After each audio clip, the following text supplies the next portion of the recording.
Okay, can we start? Good afternoon to all you. I would like to welcome you all the webinar to launch our paper Renew Europe's Commitments to Ensure the Rights of Persons with Disabilities. The European Union and its member states made many commitments to ensure that persons with disabilities are not left behind, and the United Nations Convention on the Rights of People with Disabilities is among the world's most widely ratified human rights treaties. And yet, here we are today because there still are significant gaps between what is on the paper and the daily experience of persons with disabilities. Persons with disabilities face more barriers, challenges, and discrimination in their daily lives in comparison to general population, including when it comes to labor market, education, transport, healthcare, access to justice, and unfortunately, many others.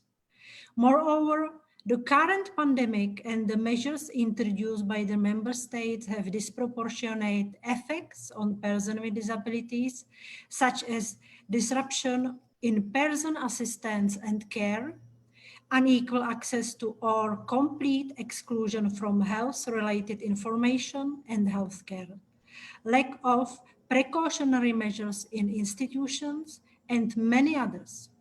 And finally, we must not forget about the careers, both formal and informal ones, whose role is indispensable and whose life situation are impacted by this too. But today is the day looking forward. Today, we in Renew Europe declare our commitment to turn this around and take practical, concrete steps to create a truly inclusive society. In such society, persons with disabilities are able to benefit from all rights and freedoms that they, as full citizens, have. In such society, diversity is appreciated. In such society, all individuals have a say and environment is automatically designed to be accessible for all, including a fully accessible and safe transport chain from door to door. This is why the paper emphasizes the principles of universal design and the engagement of persons with disabilities and their representative organization in decision-making. The text also takes into account the accelerated digitalization of our society and commits to build a digital society that enhances the rights and freedoms of persons with disabilities. Finally, I would like to sincerely thank my colleague from Renew Europe and also the European Disability Forum for their support when working on this paper, as well as to all guests who kindly accepted our invitation to the webinar. So once again, welcome to our webinar, and without further ado, let's begin with the presentation of our 13 commitments to ensure the rights of persons with disabilities. Number one, firstly, I would like to give the employment. floor to my dear colleague, Aber Al-Sahlani, to introduce the commitment on employment. Aber, the floor is yours. Thank you, Radka. Number one is employment. In order to reduce the unemployment rate and the payment gap for persons with disabilities, we will aim at increasing the competitiveness of persons with disabilities in open labor market by tackling prejudice concerning their performance and self-sufficiency. By removing physical, digital, logistical, and social barriers in workplaces and environments, including by setting up support systems for persons with disabilities as regards counseling. Retraining and further education in cooperation with the relevant private and public sector actors, and while keeping in mind digitalization and the Green Deal by strengthening the legal framework to remove barriers and motivate and support employers to employ persons with disabilities, especially in public administration. The COVID-19 crisis has demonstrated on a global scale that there are the kind of work like remote work, telework, and hybrid work arrangements enabled by technology are feasible at a large scale and in many cases can substitute for physical presence. It is imperative that we use this example to ensure large-scale access to employment for persons with disabilities. We will work to support persons with disabilities, their self-confidence, to prevent them from surrendering their search for employment, including in relation to reliance on social system. We will strengthen research and innovation in the area of accessible technology as an enabling factor in persons with disabilities integration into the labor market, including by enhancing the involvement of persons with disabilities in its development in order to, among others, ensure timely integration of universal design. We will also support member states in implementing measures to compensate the extra cost of living faced by persons with disabilities and to counter the heightened risk of in-work poverty.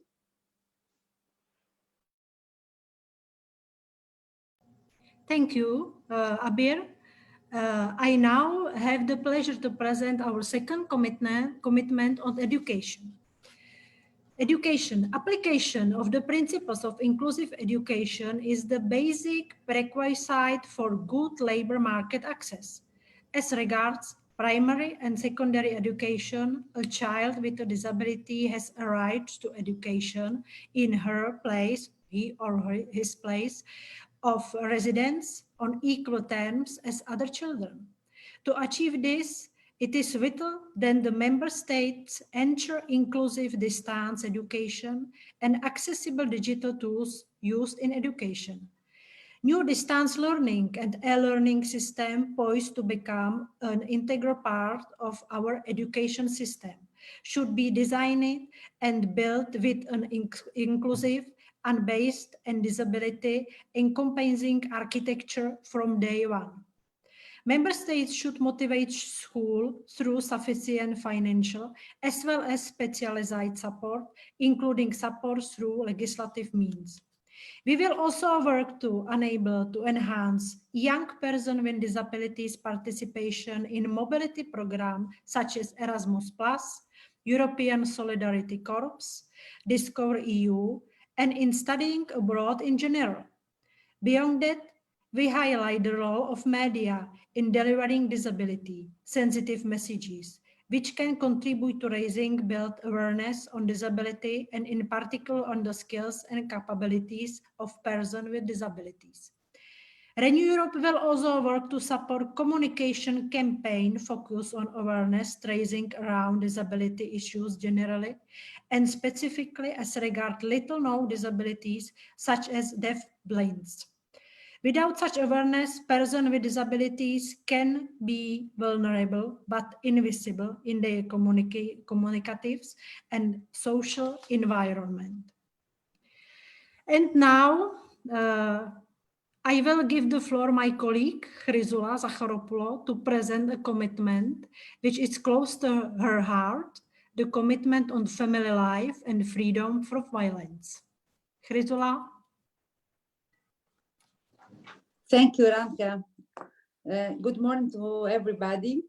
So, the most natural environment is in a family setting. Renew Europe stands up for all persons, including persons with disabilities, to remain in their family environment wherever possible. We also support those applying to have a child with disabilities entrusted to their foster or adoption care. Furthermore, we support young people with disabilities so that they can realize their own ideas about independent life, including building their own family if they so wish, by protecting sexual and reproductive health and rights and the right to marry. We also commit to continue to fight domestic violence against persons with disabilities while taking into account the particular vulnerability of women and girls with disabilities who may face gender-based violence and abuses.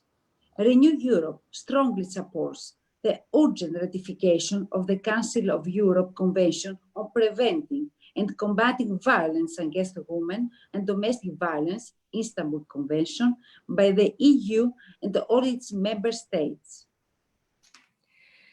Thank you, Chrysula. I will now turn my colleagues, Dragos Pislaru, whose support was key in producing this paper, to introduce the commitment or accessibility of buildings, transport, and communication. Dragos, the floor is yours. Thank you very much, Radka. Good afternoon, dear colleagues, dear experts, to all that are actually watching us and hear us. And thank you very much for joining us for this important step for Europe and for Europe as a whole. Accessibility. Accessibility is a precondition for participation in society and in the economy. And it's indispensable for the exercise of other fundamental rights as individuals, workers, consumers, students, economic and political actors. As regards transport, the EU should strive for the development of a fully accessible and safe transport chain from door to door. Renew Europe, therefore, supports adjustment of transport and transport infrastructure at local, regional, national levels, and actions aiming to ensuring accessible information about the level of accessibility of certain modes of transport, if needed, and at providing assistance to passengers with disabilities tailored to their specific needs and at no extra cost, and improving member states' cooperation on the transferability of the right to personal assistance. As regards buildings and infrastructure, Renew Europe will support further development of the principle of universal design and investment in fully accessible infrastructure and service, including accessible indoor navigation. Renew Europe will work together with all the member states to speed up the transposition of the European Accessibility Act, encourage member states to make the use of accessibility requirements mandatory for the built environment, and calls on the Commission to supplement the existing legislation on transport vehicles, including urban transport, incorporating accessibility for persons with disability as a prerequisite. We will also support the implementation and expansion of the European Disability Card to all member states, paving the way for a mutual recognition of disability rights across the EU. Thank you, Dragos. I will now present a commitment which I firmly believe is crucial at this time, the commitment on accessibility to the digital world. Renew Europe is committed to build a future digital society where the rights of persons with disabilities are taken into account by design, reducing or eliminating barriers currently preventing them from enjoy a fulfilling and meaningful life. Persons with disabilities must be able to fully access online services and do so independently wherever possible. This means making sure that websites and mobile apps have accessibility features and include the behind and scene infrastructure and metadata to allow them for work with specialized equipment and software, and some disabilities require. The EU made a major step in this direction with the adoption of the Web Accessibility Directive and the Europe Accessibility Act, but Renew Europe will work to make sure that these measures are fully implemented, while pushing the member states to go beyond the minimum levels set in law. Furthermore, Renew Europe will work to support development of digital tools, including artificial intelligence-powered assistive appliances, which would support the independent and dignified living of persons with disabilities. And now I turn back to Dragos. Please, could you introduce the commitment on equal treatment and protection against discrimination? Sure, Radka. Persons with disabilities are most frequently exposed to the manifestation of direct or indirect discrimination. And this is an important topic today, the discrimination. Some groups, because of multiple grounds of discrimination or stereotypes, for instance, faced by women and girls with disabilities, people with intellectual or psychosocial disabilities, or people with high support needs are even more at risk of exclusion. Therefore, Renew Europe will systematically focus on the issues of equal treatment and protection against discrimination. Whenever adopting legislation concerning the lives of the EU citizens, we will promote and will apply the principles of equal access and universal design to ensure the suitability of the proposed solutions for persons with disabilities. Renew Europe will support proposals on anti-discrimination legislation to protect the right to equality of persons with disabilities in all areas of life, and continue to fight for the unblocking of the horizontal anti-discrimination directive in the Council. In addition, non-European citizens with disabilities in the EU territory, such as migrants and refugees, should also receive particular attention to improve their living conditions, ensure equal treatment, and protect against discrimination. Thank you, Dragos. Chryzula, I can't imagine anyone else than you, a doctor, to present the following commitment of health and healthcare. Floor is yours. Thank you. Persons with disabilities have the right to reach the highest possible attainable state of health without discrimination. We will cooperate with member states to ensure that persons with disabilities have the right to access health services of the same scope and quality as other EU citizens. Persons with disabilities must not be discriminated against in access to health and life insurance, and is necessary to take into account the particular needs of women and girls with disabilities, including in relation to their sexual and reproductive health and rights. Persons with disabilities should also be free from all forms of forced treatment and coercion, to undergo certain procedures against their will, something that particularly affects women and girls with disabilities who still face forced sterilization and abortions. As regards prevention, everyone should have sufficient information on how to maintain good health and prevent complications, especially those known to be commonly linked to their particular disability, as well as on how to prevent progression of a disease to a disability. Beyond that, we commit to stimulate innovation projects and enhance data collection in the field of healthcare, focused on improving the quality of life of persons with disabilities, especially through the Horizon Europe program. Thank you, Chryzula. I now have a pleasure to continue with the commitment on equality before the law and access to justice. With a varying degree of support, every person is capable of taking their own decision.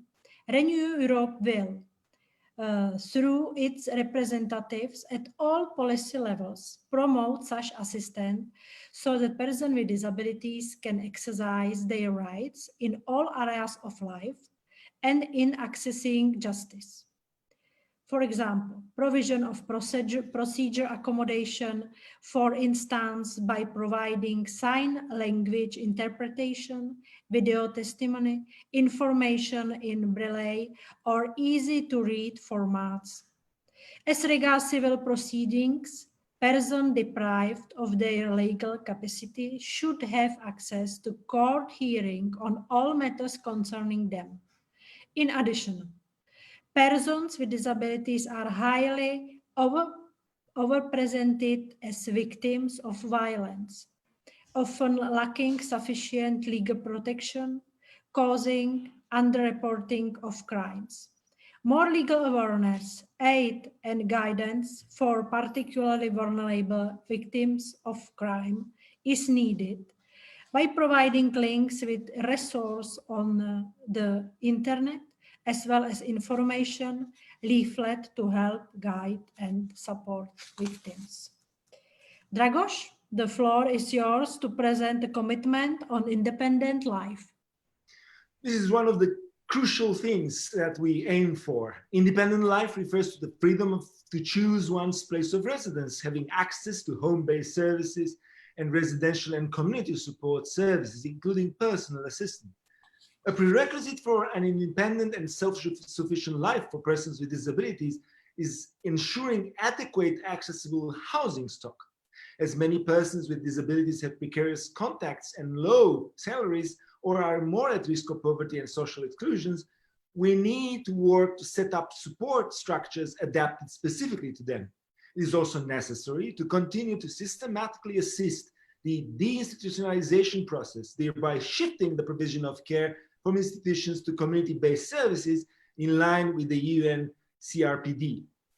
There are disabilities such as deafblindness that make it impossible to lead an independent life without the company of guide interpreters. For this reason, member states should be encouraged to recognize the professional profile of interpreters for deafblind people in line with the European Parliament resolution on interpreters for the deafblind and mediators adopted in 2018. For these reasons, during budget planning, we will call on the European Commission to strengthen funds to support these activities in the member states and monitor the use of these funds. Thank you, Dragos. And now return to Abir to present a very, very important commitment on social security and social protection. Please, Abir. Exactly, Radka. Renew Europe Group will work together with all member states to find ways to redefine and improve the health assessment framework in individual societal security subsystems and to improve disability assessment processes and their ability to assess and respond to the needs of each individual. No person with disabilities should be at risk of further deterioration of her or his life and health, or threatened by poverty because of poorly functioning or inadequate systems. It is also necessary to support the caregivers whom persons with disabilities are often reliant to, including addressing the needs of informal caregivers and ensuring swift transposition and implementation of direct work-life balance for parents and carriers in all the member states. Renew Europe Group recognizes that the majority of caregivers are women and will continue to promote the need of gender equality in this sector. Thank you, Abir. I would now like to present the commitment on access to an active participation in cultural life and sports. Renew Europe will, in line with UN CRPD, protect and promote the right of persons with disabilities to access cultural venues such as theaters, cinemas, and museums, and to enjoy culture materials, books, films, and music in an accessible format, as well as to participate in cultural life as both amateur and professional artists. Renew Europe will commit to fight for an accessibility clause in the financial framework 2021-2027 union programs, including in culture and education, notably Creative Europe and Erasmus+, to allow the full access of persons with disabilities to culture, but also to guarantee the person with disabilities can be active participant to these programs. Artists with disabilities make a creative contribution to cultural life and should be fully recognized as such when designing and implementing union programs. We also recognize the physical and social benefits of sports as regards fostering inclusion and well-being of persons with disabilities.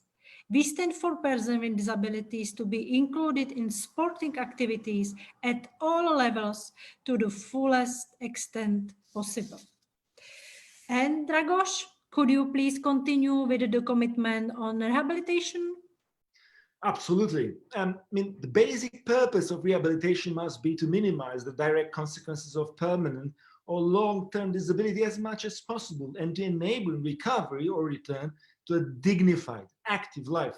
It is essential that the rehabilitation process is coherent in all areas: therapeutic, social, pedagogic, and occupational. This is also beneficial for the state and society as a whole, as by practicing the skills required, a person with disabilities becomes less dependent on assistance and in most cases is able to actively engage in the workforce.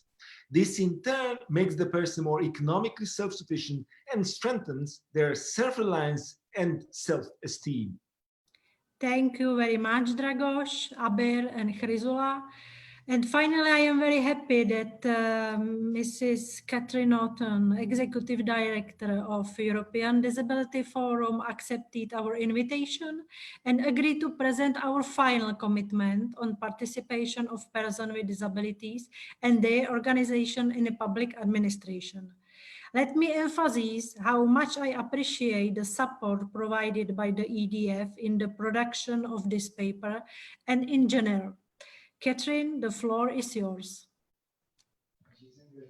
Thank you very much. The floor is mine and the commitments are Renew Europe's. And thank you very much for inviting me to present this one. Renew Europe will work to create a world in which persons with disabilities and their organizations can participate effectively and fully, without discrimination and on an equal basis with others in the management of public affairs, as political representatives and public servants. For the latter, Renew Europe will support employment of persons with disabilities in EU institutions, starting with the European Parliament. Additionally, to facilitate their participation in public life, Renew Europe will support actions aiming to ensure persons with disabilities equal right to vote and the accessibility of electoral processes. We will also support the development and implementation of a comprehensive European Disability Strategy 2020 to 2030 and step up our efforts in involving the organisations representing people with disabilities in the development of EU policies. Thank you very much, Catherine. And now the floor is Dragos. You can continue. Thank you. Thank you so much, Radka. With the intervention of Catherine, we are closing the first section of this meeting, which was dedicated to the presentation of the commitments from the position paper. As the third largest group in the European Parliament, we would really like to build a momentum right now. It's a crucial year. As you will probably hear soon in the words of the Commissioner Helena Dalli, we would like to have the ambition raised this year to come up with a strategy for the persons with disabilities that can actually improve the lives in a very concrete way. So we are just, launching the debate, trying to get as many people as possible around that. And I would really like to thank all the colleagues who contributed to the document and to my dear colleague Radka Maxová for the coordination of this position paper. I also would like to maybe divert just a second to explain that I'm all dressed up right now because it's a special day in Romania. It's the Universal Day of the La Blouse Roumaine, of the Romanian blouse. So that's why I'm actually so dressed up. This is just to explain why I'm so fancy dressed right now. Now, this being said, we move now to the next panel to hear the reactions of our guests and to discuss about what is needed. And this is the most important part actually for us. We just started a debate. And right now, let's see what is needed in order to improve the commitments that we've launched and what would be the next steps that we should actually address. I would like to welcome our guests and I will start with the representative of our partner at European level, the European Disability Forum. And I have this tremendous honor to present Mr. Albert Prevost, the member of the European Disability Forum Executive Committee. Thank you very much for your contribution, both Catherine and Albert. Albert, you have the floor, please. Thank you. Thank you very much. I'm very pleased to be with you. Good afternoon to all of you.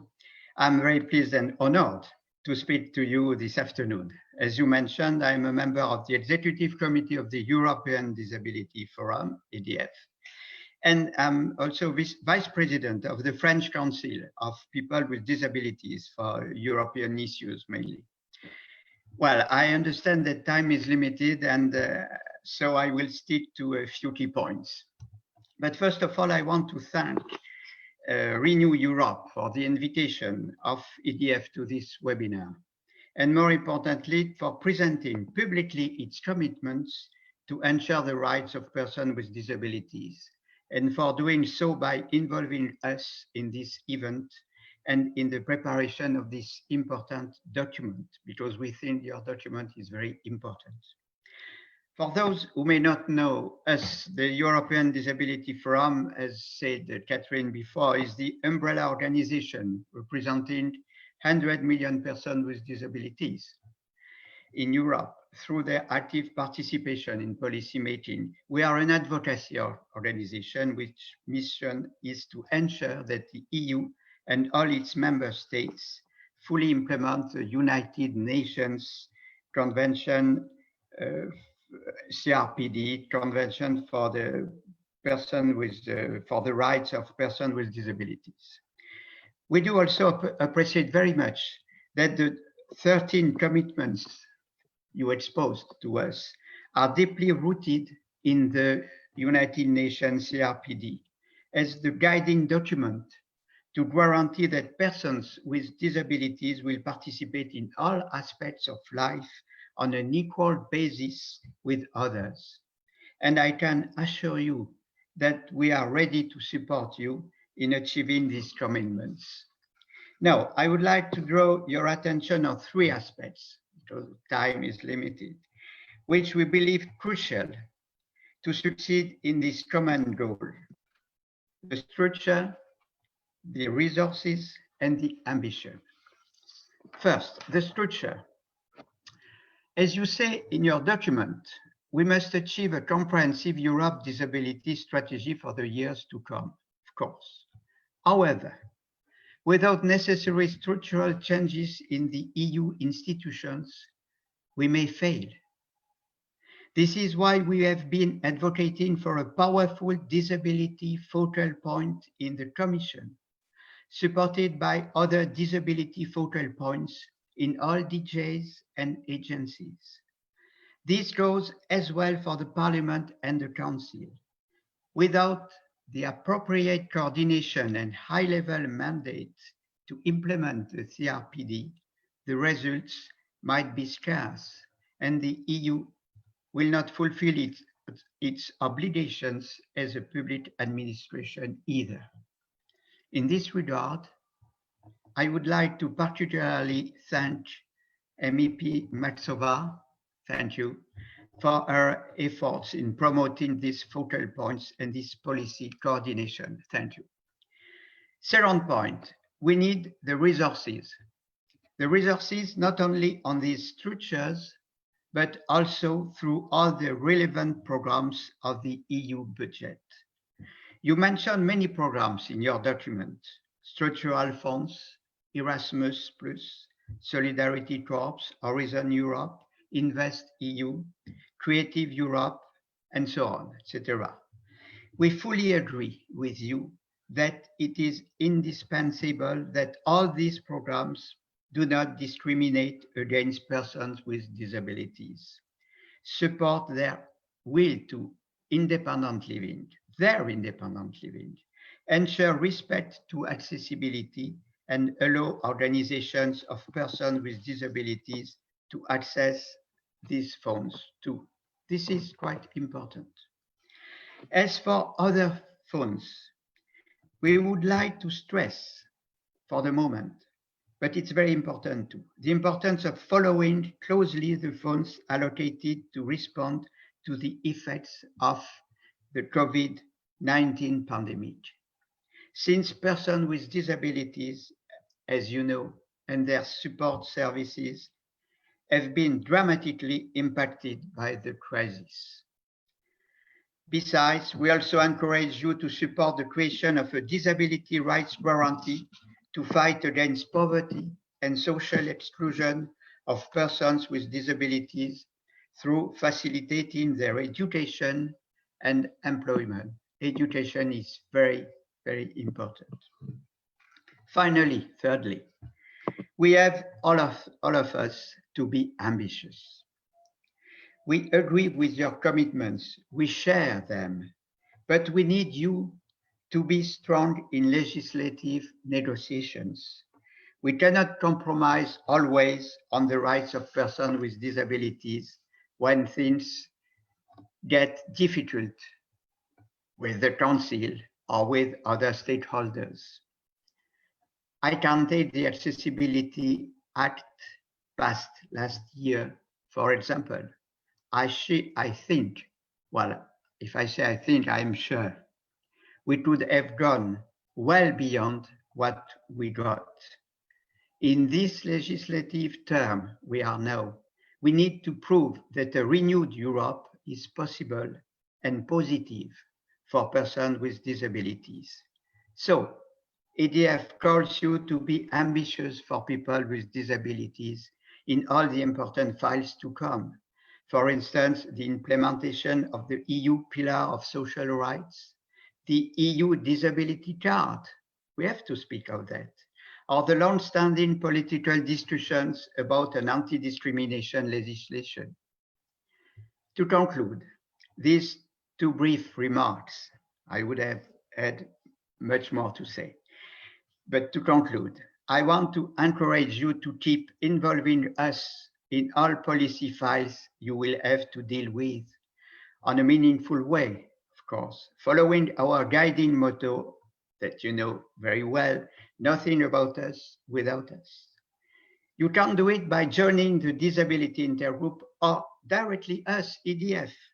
It is, I think, I'm sure, a very good tool to coordinate positions with other political groups and work together, because we have to work together with all the European disability movement to jointly promote and ensure the rights of persons with disabilities. Thank you. Thank you so much, Albert. Again, EDF, it's the most important partner that we've seen, in all the legislative process that we have so far, in the sense that we've been working together on amendments. You've sent us your suggestions. You're representing a lot of associations throughout Europe, and thank you so much for your involvement. And indeed, we need to have this ambition to renew Europe together. Another very, very crucial partner in this particular process is the European Association of Service Providers for Persons with Disabilities, EASPD. And we have the privilege of having with us the Secretary General, Luc Zedolu. And Luc, I mean, you've been an adamant supporter of this agenda. You've been organizing events relating to the health needs of persons with disabilities during the COVID-19 pandemic, and your involvement has been throughout the entire process, critical for this particular agenda. So thank you so much for joining us, and please, you have the floor for addressing us. Please, Luc. Thank you very much, and thank you to the Renew group in the Parliament for inviting me to contribute to this discussion here. I'm indeed Secretary General of ESPD, that is the European Network of Support Services for Persons with Disabilities. We do not speak on behalf of persons with disability. That is the role that EDF plays so well. I represent support services here, and my organization represents over 17,000 organizations active across the European continent. And as you know, it was also mentioned by the previous speaker, the last few weeks, our sector was going through extremely challenging difficulties. Services had to close, but support workers didn't want to stop supporting people, and we're going digital. Families and persons with support needs were left without support, without help. Professionals and people supported had to work without protective equipment. So the entire field had to go through a very challenging time. So it is important that already now we start to look forward on future commitments. And that is, I think, why this event is so timely, and why the commitment of the Renew Group is so important. Indeed, I must say I'm around since quite a while. You can see that when you look at my hair. But I must say, taking part in this type of processes always gives me a sort of a warm feeling and makes me enthusiastic, because the commitment of so many people that sit on key positions, on crucial positions in the decision-making machinery here in Brussels will have an impact. It will lead to good results, and that is, I think, something for which I would like to congratulate the entire group and those that took the lead. Really great, very well done. And of course, I have to make a few comments, a few remarks, and I will do that. But I would like to start by saying that I really appreciate the focus, the strong focus on human rights and the empowerment of the individuals, because it is this combination that indeed is so important. And also, I really welcome that this plan, this commitment goes beyond employment and education. Looking at previous documents coming from different stakeholders, quite often the focus is on education and employment only, and then education in terms of to which type of employment can it lead. No, here the focus is clearly also on political and cultural participation. It is on equal recognition before the law. So it looks at the entire person, and that I really welcome. That is very, very important. That would be my first statement. Secondly, I think that it is next to declaring rights, it is also very important to focus on the resources, the tools, the instruments needed to implement these rights. When we want people to enjoy their human rights, we of course need strong legal frameworks. We need clear budget allocations, and we also need a very strong, and that is, I think, my responsibility, or at least partly my responsibility. We also need a strong social services sector that can support people when needed. A services sector that is well prepared, that has the needed knowledge and know-how, that goes in a structural cooperation with the DPOs, with persons with a disability themselves, and that is willing to play that role in terms of empowering people, leaving the steering wheel of the support mechanism in the hands of persons with disabilities. But what we do need, and we have to invest in that, and it's not a cost, it's an investment. We have to invest in family support, respite care, supported living, supported employment services, rehab services, community services, as you indeed rightly said. Dragos, deinstitutionalization is very important. We need all these support services to be able to empower people to enjoy their human rights. And it was also, I think, very important that one of the speakers brought up the elements with regard to the workforce. The sector employs close to 8 million professionals across Europe. Numerous family carers and unpaid carers are there as well, of course, but paid professionals around 8 million. And what we see is that it is becoming harder and harder to convince young professionals to start a career in this sector. So we have to look into this, and we have to make sure that we tackle this shortage of staff, that we look into the poor working conditions. Indeed, quite often women that take up caring jobs. And I think that also at European level, we have to look at the workforce and the social services management. And just one figure, a recent report of OECD makes clear that by 2040, we will have 60% more professionals working in the social services sector, 60% more by 2040. Innovation is needed, that is my next point. Funding systems should be looked at. We have to move in the direction of direct payment systems, and I think that the European Parliament can pave the road towards that. We have to facilitate the use of technology, and we need new management tools. InvestEU, ESF+, the Horizon program, Just Transition, all these programs should be used in a coherent way to facilitate innovation in the sector. Last but not least, I think that the Parliament also should lead by example. Indeed, there is a strong emphasis on employment of persons with a disability, and that is very important. But the Parliament has no supported employment agency. The Parliament has no service that supports people to find a job that suits them and that is indeed carved on the level of the skills and the ambition of individuals. So maybe the Parliament should set up such a supported employment agency for its own activities.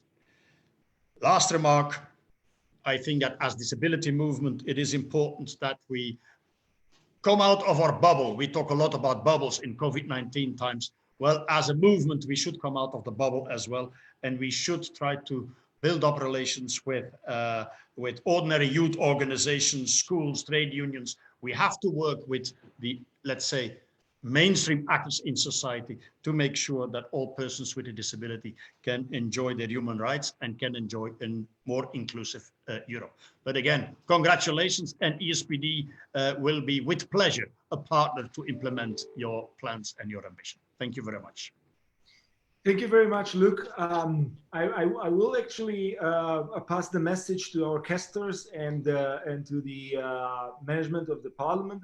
I was aware that they had actually some plans at a particular moment in time to do something about it with the employment services for persons with disabilities. But I mean, now that you've raised the issue, I would actually, together with my colleagues, try to follow it. And thank you very much for touching all those important issues on the agenda. With pleasure, thank you. You're welcome, as always. And now we are moving actually, and we are delighted to have from our political family a member of a national parliament. We had the member of the parliament of the Czech Republic, the vice chairwoman of the Parliament's Social Policy Committee, Ms. Olga Richterová, and we are delighted actually to have a representative of the Czech citizens addressing us on this particular topic. So, Ms. Olga Richterová, please, you have the floor.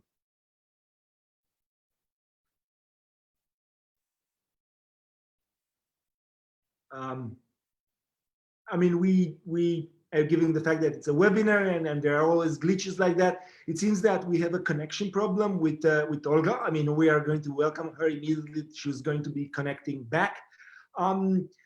We also are very, very honored to have someone from the government actually of one member states in the European Union, that is Romania. And we have Ms. Maria Madalina Turza, President of the National Authority for the Rights of Persons with Disabilities, Children and Adoption. And I would really love to confess and to provide a testimonial that what she is actually doing right now in Romania is actually really, really great in advancing the agenda. There are so many things still to do, but I think that she's doing a great job. So without further ado, Ms. Maria Madalina Turza, please, you have the floor. Dragos, thank you very much for your very kind invitation and for your sustained work in the area of disability. I really appreciate it. I would like, first of all, to congratulate the Renew initiative to take this huge commitment, I would say, to advance the rights of persons with disabilities across Europe. I'm very happy that you came up with this initiative and with this message, and I truly hope that your voice will be heard at the level of the European Parliament, because we really need strong endorsers there. So yes, congratulations for this initiative. I would like to stress just a couple of points into this discussion, because your statement is so comprehensive. I will focus only on a couple of issues that are very significant from the standpoint of the implementing partners, you know, the governments, how we feel the things here at grassroots level. From our point of view, I think a fundamental role that Renew could play in this area is to initiate and to develop legislative initiatives in the areas of disability. As you all know, European Union has ratified the UN Convention on the Rights of Persons with Disabilities. However, as we all know, the UN Convention is a summum of large principles. Unfortunately, in order to apply and to implement at member states level the provisions, the general provisions of this convention, sometimes we need what we call secondary legislation, especially in some very key and sensitive areas. And I would like to emphasize at this point, besides the other initiatives that are now in process at the EU level in the area of education. As we all know, in order to have an effective employment of the persons with disabilities and a full inclusion in the society, we need first of all to have them educated in a way or another, and this education should be an inclusive one. But as you know, the inclusive education is not regulated in any way at the European level, so the burden is on the shoulders of the member states. Some member states are doing a little bit better, but most of them, including Romania, are not doing well at all. So from our point of view, a very important aspect would be to have a common legal framework and set of principles and guiding methodologies or principles to implement inclusive education, because as you probably know, most of the member states are still having segregated systems of education with no clear understanding of what inclusion really means and what it's supposed to have as tools and guiding directions. And that is why, probably because there is no coherent vision on that, and at European level, member states are not advancing very well in this respect. And I think an initiative, a legislative initiative in this respect would be very helpful for all member states. And I have the feedback of relevant stakeholders at European level and of the parents of children with disabilities that are eager to support such an initiative. On the other hand, I would like to emphasize the need to strengthen a little bit more in the new strategy that is, you know, we are preparing for the new strategy, the process of deinstitutionalization, which is a very challenging aspect, and which needs not only resources and the endorsement, the financial and not only financial endorsement of the service providers, but also some very relevant guiding principles in respect of what it really should mean, the institutionalization, because every member state have a different understanding. For instance, Romania right now, inheriting an old vision on the institutionalization, we understand at this point, until we will change, hopefully, the legislation, that we move persons from large institutions of hundreds of people into smaller ones of 50%, which is not the solution. Okay, we are striving here at national level to come up with a more modern and reformist approach, but as long as we do not have a voice, a recommendation, at least within the European strategy, that we need to approach in a different way the institutionalization, is even harder to convince the decision makers. This is the second point, and the third one is a big idea and a big dream that I have in the area of disability, and it's not, I'm not referring only mine personal, but from my large experience in the area, I truly believe that given the fact that so many tens of millions of persons with disabilities are living across Europe, why we should not think of an agency for the rights of persons with disabilities, as we have in the refugee area, as we have in many other social aspects at European level, because what we need, and also my previous colleague said, we need a coherent approach,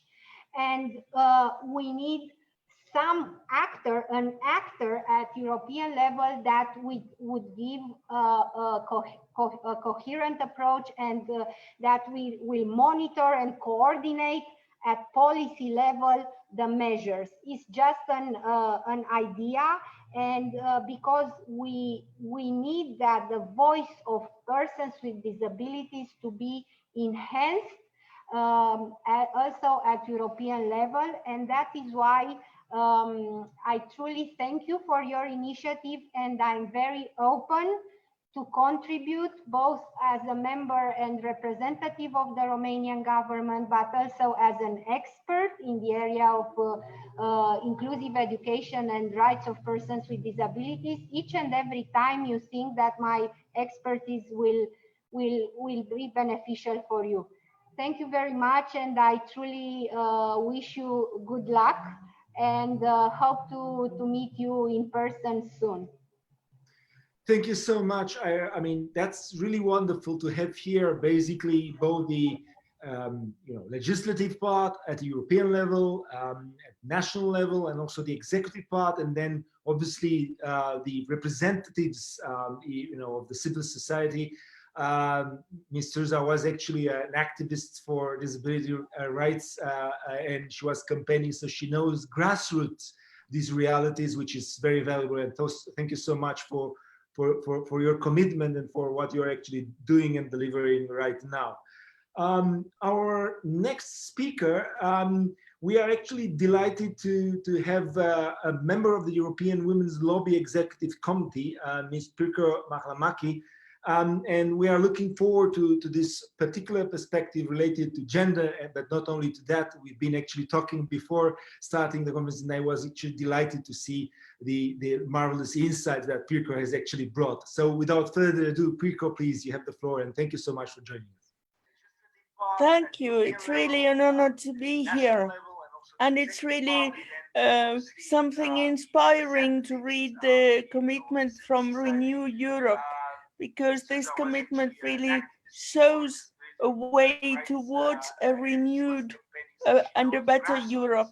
And from the point of view of the feminist movement, the women lobby who's committed to equality between women and men being a reality in Europe, as it is one of its fundamental values, it is very important to have this kind of intersectional approach also to disability.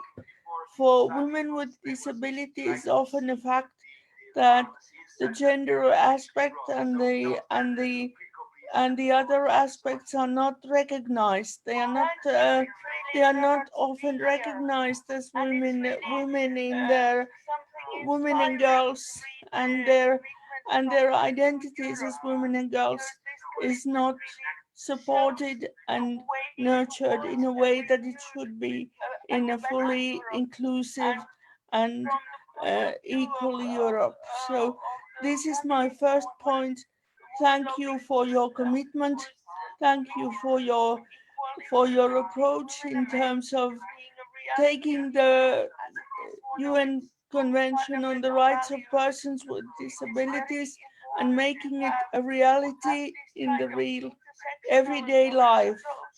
And Pirko, just 1 second. 1 second. Can you please mute the live stream because it's actually heard in the back. So if you can just mute the speakers. Sorry, I'll do that. Yes. Yeah, That's perfect, Pirko. Please, please, we are listening. Thank you. Oh, not. Oh, okay. No, please unmute yours. No, Pirko, if you can unmute your button, but then, yeah, and then. Is it okay now? Yeah, but still we have the sound from the live transmission. If you can just pause the live transmission, because we are hearing that in the How will I do that? How will I do that? I presume, I don't know how to do. Yeah, I presume that we can actually, you can actually just close that window on Facebook, I guess. But otherwise, I mean, if it's complicated, we can move along. I mean, there's no problem. I mean, it's just for our audience to hear you better.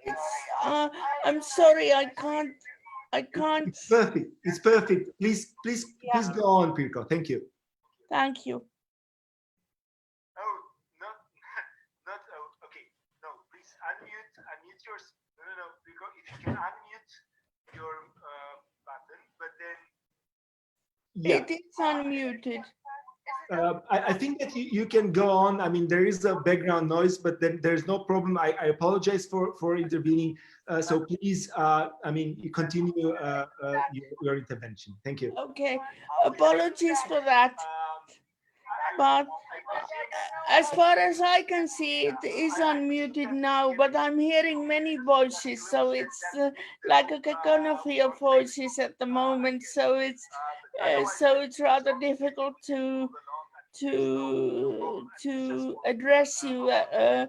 But that's how it is in these very, very technical ways.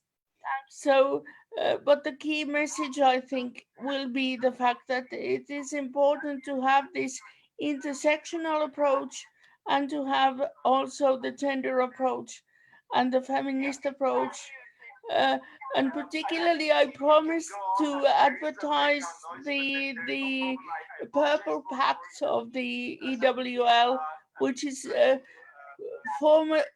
looking forward to a New Europe economic thinking in terms of having a more feminist way of looking at how the economy should work, and this includes also the way to close the gaps in terms of pension gaps, employment gaps, and also the whole idea of a care economy, which in my view is very important going forward. And one of the lessons of the COVID situation, that we have now thanked a lot of the caring personnel, and we must do it in a way that's not just clapping in the street, but concretely improving the position of the very important section of the economy, who are the carers and supporters of many people with disabilities. Thank you very much, and sorry for the technical difficulties. Thank you. Thank you so much, Pirko. I mean, I think that your message got through, and thank you so much for being with us and for shedding the light on these really delicate but very important aspects that of the agenda. So we are looking forward to working with you for the implementation of these commitments and to consult you on how we should actually put them into practice. Thank you so much, Pirko. I would like then to come back to Olga Richterova. Olga, are you with us right now? Can you address? Yes, yes, okay. I'm here. Can you hear me? We can hear you. We can't see you, but we can hear you very well. So yeah, I'll try to switch on the video. Yes, that would be. I'll try to switch it on. That would be great, Olga. Okay, does it work?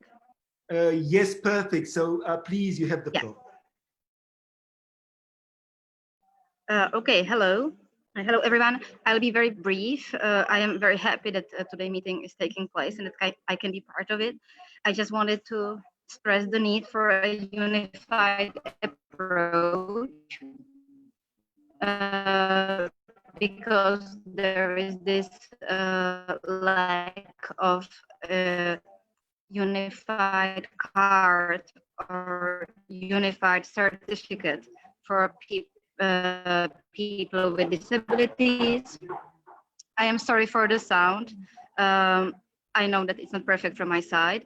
I just wanted to say this one thing. If there could be a result of the EU having one passport, one great help, be it in transport. So I wanted to say, please continue these meetings, this work, and I would love to help from the Czech Parliament with this effort to have a unified approach to saying who is a person with disabilities entitled to what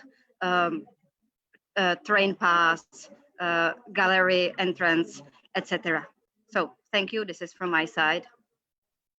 Thank you very much, Olga. Much appreciated. I think that, I mean, while we were actually talking, we've got some questions from the audience, and I think that the first question is really related to what we've been actually talking about. We've got a question from Romania, Ștefan Arvat, to the Association of People with Disabilities from the Prahova County, a non-governmental organization in Romania.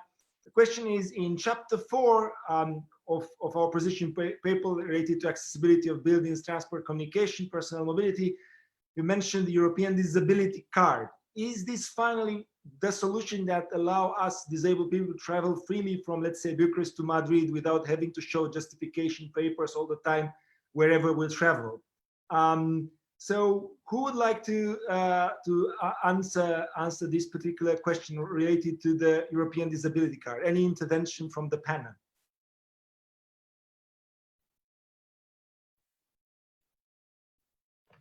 I would be happy to try and answer if you want, Dragos. Thank you, please, Catherine. So what I can say is that currently there's a pilot project, which is the EU Disability Card. The pilot project had funding from the European Union for a limited number of countries. I think there are 8. And they were to test and pilot the idea of a card which would be mutually recognized. So in those 8 countries, they produced a card, they issued the card to people with disabilities. At national level, they decided who could have the card. And it covered mainly areas of culture, leisure, and so forth, the things you mentioned in your question. What the members of the European Disability Forum would like to see is something more like what you have mentioned in your letter. At the moment, as a person with disability, you don't have the same right to travel freely within Europe like everyone else. You may go to the airport and you have a right to assistance, but you have to spend a lot of time explaining your rights and why you need assistance. Many places you even with a card, you cannot access a museum because the museum is not accessible.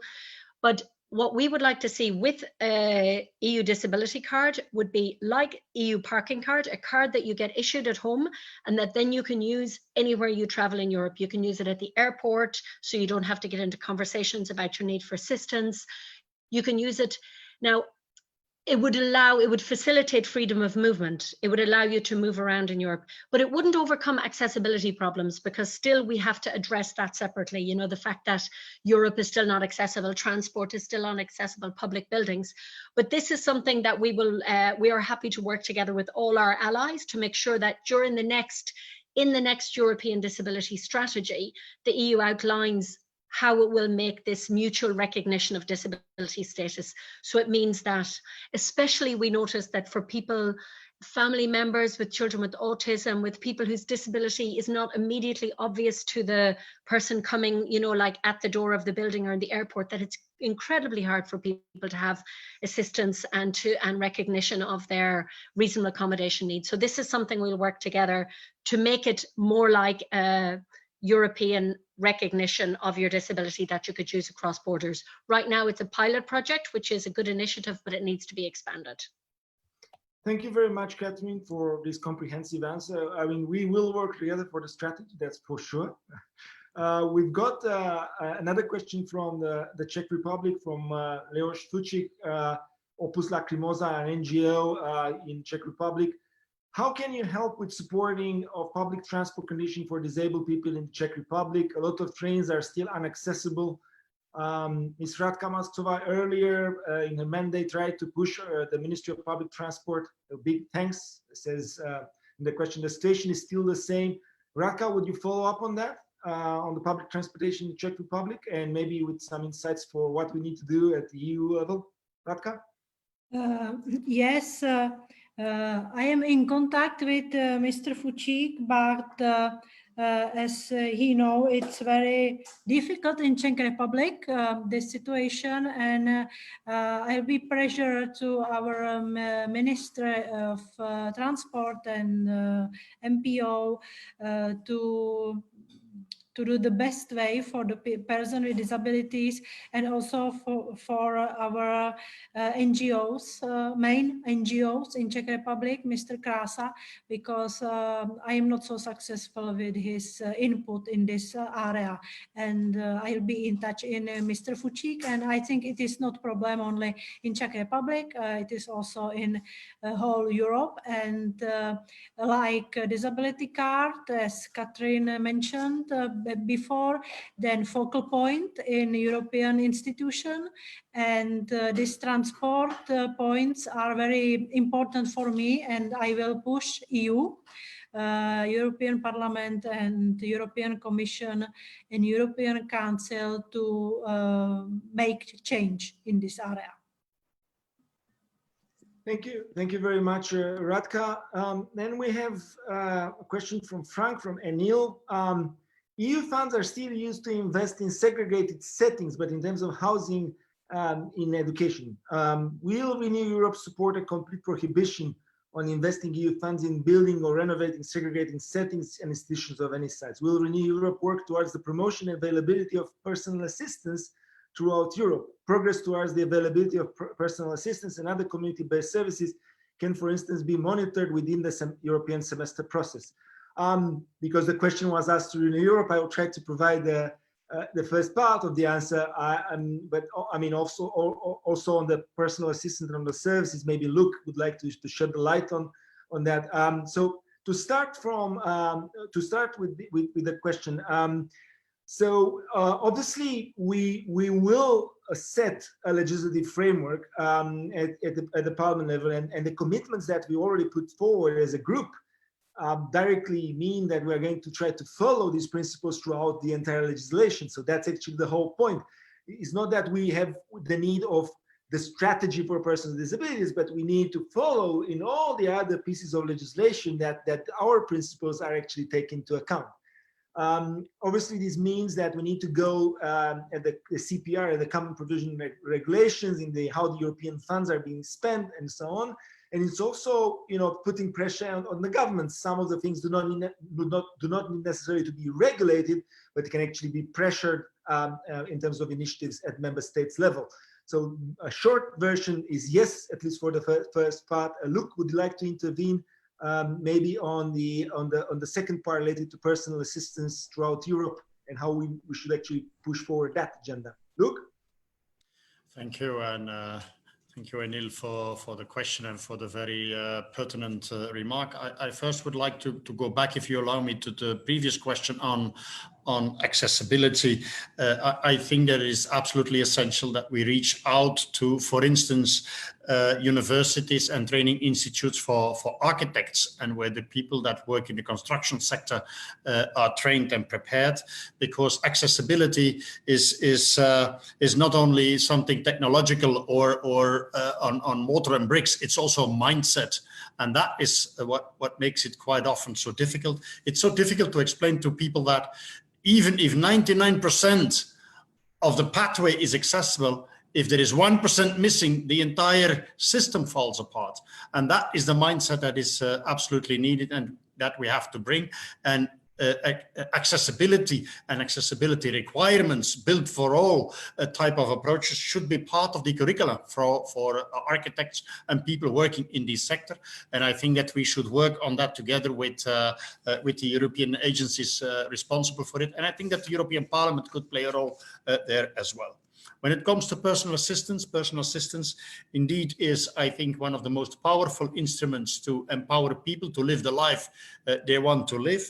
And therefore, I think it is absolutely essential to reroute the money to reroute the money into systems where persons with support needs, the individuals, have more control over how their budget is spent. And then I think many other things will more or less automatically follow.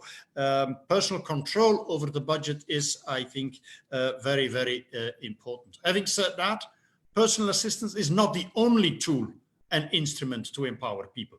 As I said earlier on, early intervention services, family support services, respite care, and other kinds of services are needed as well.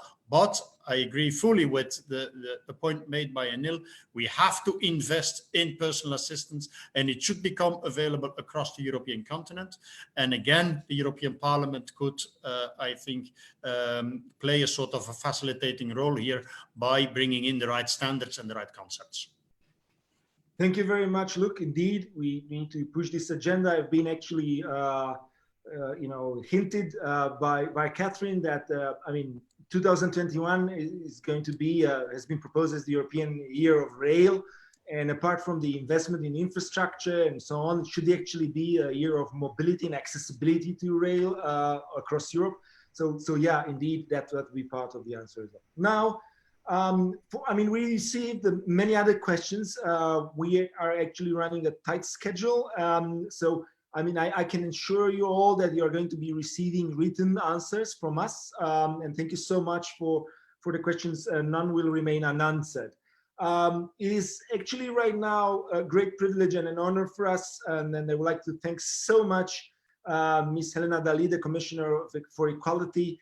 And thank you so much on behalf of the Renew Europe group for joining us today. It's really a joy to have you here. Helena Dalli was the first Minister of European Affairs and Equality in Malta. Before that, and still in her home country, she has been the Parliamentary Secretary for Women's Rights in the Office of Prime Minister. Her work as a minister included areas such as human rights, equality, and social dialogue. She also helped the adoption of various laws, including the Gender-Based Violence and Domestic Violence Act, Gender Identity, Gender Expression, and Sex Characteristic Act, and the Marriage Equality Act. All these demonstrates that amazing experience of Ms. Dalli in areas of equality and human rights, which is a key that she can achieve. She is responsible as a commissioner with many things, including the EU implementation of the UN Convention of the Rights of Persons with Disabilities. I would really like to again greet Commissioner Dalli, and please, Commissioner, you have the floor. Thank you so much. Thank you, and thank you for inviting me to join you in this timely, very timely exchange, and thank you for sharing your priorities for the future disability rights strategy in your position paper. European Parliament has always been a strong ally on disability rights, and the resolution adopted last week is a strong testament to that commitment. I thank Renew also for addressing yet another area that falls within my portfolio, along with the gender equality and LGBTI ones held earlier this year. So during the coming 6 months, we will be working intensively to shape a new, stronger disability strategy, which will have 3 main objectives: the capturing of the full scope of the UN Convention on the Rights of Persons with Disabilities, the reinforcement of the mainstreaming of disability across all EU policy areas, and working closely with the other EU institutions and with member states to achieve full implementation. As you are aware, in 2019, the Commission launched an evaluation of the current European Disability Strategy, which is about to be concluded. A staff working document which details the evaluation will be adopted in September, and the evaluation shows that the strategy has positively contributed to the implementation of the UN CRPD by translating its principles into operational actions and objectives, raised awareness on disability policy at the EU level, and was effective in promoting deinstitutionalization and independent living. It has also promoted a set of important legislative actions, notably in the field of accessibility, as you were saying earlier, the Web Accessibility Directive, the recast of the Passengers' Rights Regulation, and the European Accessibility Act.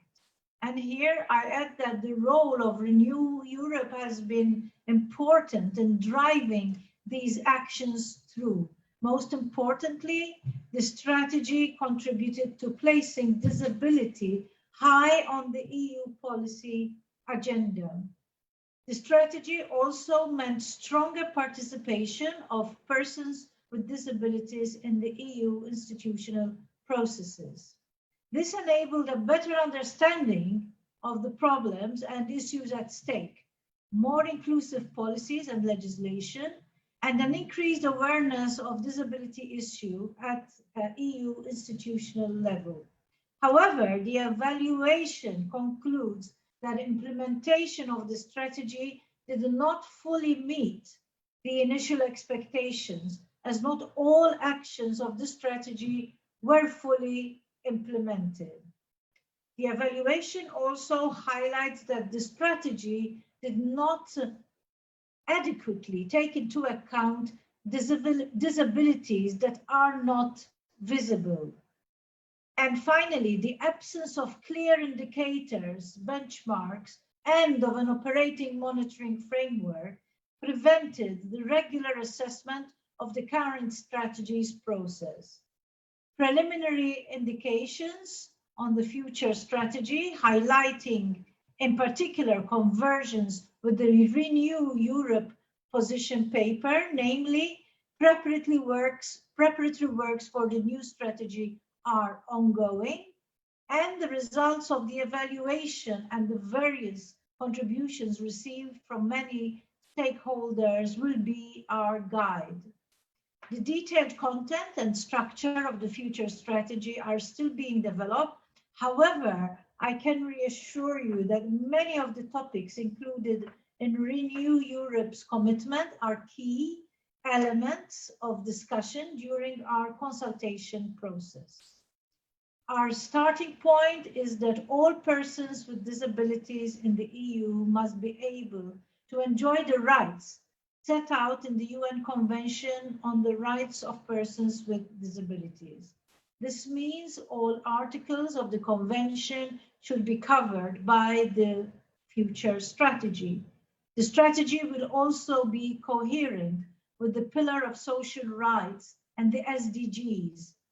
In order to realize a life free from discrimination for persons with disabilities, we need to consider the full scope of rights, including human rights of the first generation set out in the Convention, and we need to be able to better support member states in their implementation.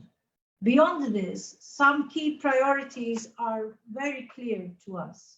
Accessibility has been the object of significant joint work by both the Commission and the Parliament in the past years, and will remain a priority. Accessibility is a key enabler to the full participation of persons with disabilities in society, including freedom of movement within the European Union. Education, employment, and social protection remain top priorities for ensuring a participation of persons with disabilities in society and in facilitating their economic autonomy. This goes hand in hand with the development of independent living and the deinstitutionalization process, and implies a strong focus on necessary investments, notably through the structural funds. Health remains a key priority in the disability area, as dramatically demonstrated by the COVID-19 crisis.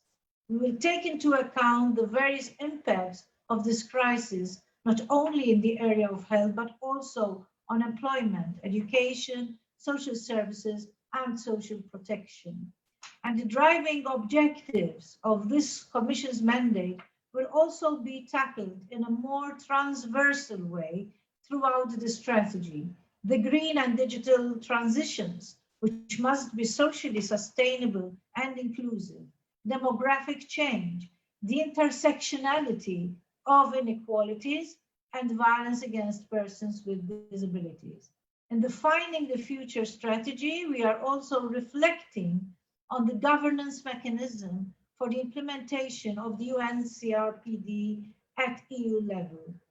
This issue covers aspects like a reinforced mainstreaming, EU funding, the role of EU institutions, participation of civil society representatives, and the role of the independent mechanism. The strategy will also be underpinned improved data protection indicators, monitoring, reporting, and awareness raising. This will strengthen policy formulation, monitoring, and implementation. Next week, I will launch a consultation process with stakeholders, national representatives, experts, and MEPs to seek their input, your input, into the formulation of the new European disability strategy. I will personally meet with stakeholders, including with members of the European Parliament Disability Intergroup, and the consultation will also include a series of technical meetings at the level of my cabinet. Another round of internal and external consultation will take place during the autumn with the aim of finalizing the draft communication in December and publishing it in early 2021. My aim is to present an ambitious strategy for the coming decade and to ensure that a large process of consultation takes place before its finalization. I count on your support and contributions in the coming months as we work towards a solid and strengthened European disability strategy for the decade ahead. So I thank you for this opportunity to speak with you, and I look forward to further conversations in preparation for the new strategy. Thank you. Thank you very much, Commissioner. It's refreshing to see your leadership on the matter. Thank you very much for the details that you've provided us, the highlights of the future strategy. And again, we are looking forward to contributing to the strategy and to working together. And we appreciate very much the participatory nature of your engagement and the fact that you are so open to dialogue. I think that this is really remarkable. So thank you so much. I see that Luke is applauding as well, and I'm sure that I'm speaking in the name of all of our colleagues in Renew and our guests in expressing our gratitude for your decisive involvement. As President Ursula von der Leyen has actually mentioned, we should not leave people behind. And this should be actually part of the next generation of EU policies. That's for sure. With this being said, it's my honor to just say a few words as a closing word. As a coordinator of the Employment and Social Affairs Committee in Renew, I mean, I really do believe that as members of the European Parliament, we actually have the duty.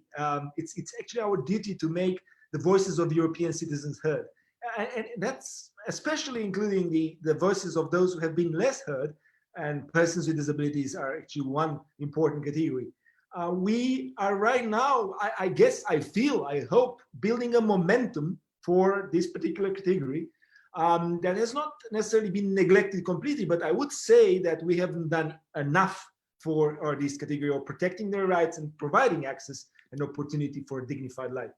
I mean, in each of our countries in Europe, the impact of the COVID-19 outbreak on persons with disabilities has been significant, disproportional if you compare it to the normal life, and we've actually been complaining a lot, even if we haven't got any kind of issues or disability. And I think that this is actually a very good moment to realize the structural problem we have in Europe in related to this agenda.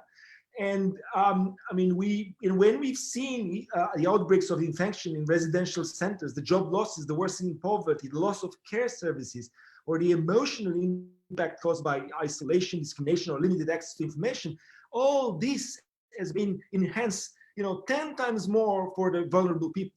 And we need to be aware of that. We have witnessed that. We cannot deny these particular signs that we've seen. And this is just an additional argument to make commitment to them as a political group and to do everything in our power to ensure that persons with disabilities can benefit of equal and non-discriminatory services that can ensure their well-being. The Renew Europe position paper that we presented today, which covers 13 areas and principles, is actually giving a strong signals of will, of solidarity, this is very important, and of collaboration. We are open to improve our agenda. We commit, on one hand, to push priorities in terms of access for persons with disabilities in the files we work, in all the several committees that we are working on. On the other hand, to promote, to become ourselves promoters of these principles in our member states, of the rights of persons with disabilities, of non-discrimination and opportunities that the European Union offers them. We need so much to explain to persons with disability how does the European Union deliver? And this is very important. If we want to have a European Union that would be appreciated by voters, by citizens, we need to show concrete examples of what the European Union is delivering. And I would like to thank again Commissioner Dalli for that, especially in times where nationalism and populism are actually raising, and we have all this false news that is going on, and we need actually to come up with decisive actions. And we need actually to identify opportunities for persons with disabilities through all the priority mechanisms. Green Deal should be about persons with disabilities and their opportunities and jobs, digital agenda as well, youth mobility programs and child guarantee. All of these should actually be part of this new agenda that we're building actually together. And our vision at Renew Europe is that a renewed Europe also means an inclusive Europe. This is about investing in people. This is about moral, obviously, imperative, but also something that is bringing the benefit for the internal market of the EU, for the labor market of the EU, for allowing us to become a more prosperous and competitive continent. And to achieve this goal, obviously, we can't just, us at Renew Europe do the things. We need to join forces. The members of the Parliament, the European Commission, the organizations that represent persons with disabilities, and obviously the member states. And this should be done, as Luke has actually mentioned, together with the persons with disabilities. Persons with disabilities should be, in decision, be able to influence decisions and take part of them. And this is just the first step for in Europe, and as joint task force that we are actually intending to continue this dialogue and take concrete and rapid steps towards ensuring the implementation and ensuring the rights of persons with disabilities at all levels. On behalf of the Renew Europe group, I would like to thank again, especially my colleague Radka Maxová for drafting the paper and coordinating the whole process. And also I would like to thank our guest, Commissioner Dalli. Thank you so much, Ms. Norton, Mr. Prevost, Mr. Zitterlu, Ms. Rektorova, Ms. Turza, Ms. Mahalamaki for their participation and support. Many thanks to all our colleagues from Renew Europe, Abir, Chrysoula, and all the others who contributed to the document, and to Tara O'Donnell, Vera Zatopkova, and all the other Renew staff colleagues. They are so important back there, and they, being so efficient in organizing this webinar. And I'm looking forward to the next constructive discussion. Thank you so much for all of you who have actually watching us, and we will do our best to answer all the questions that remain unanswered. Have a great afternoon. Let's push the agenda. Let's create the momentum for the persons with disabilities. Thank you, and see you next time. Thank you. Thank you very much. Thank you. Bye-bye. Bye-bye. Bye-bye. Bye-bye.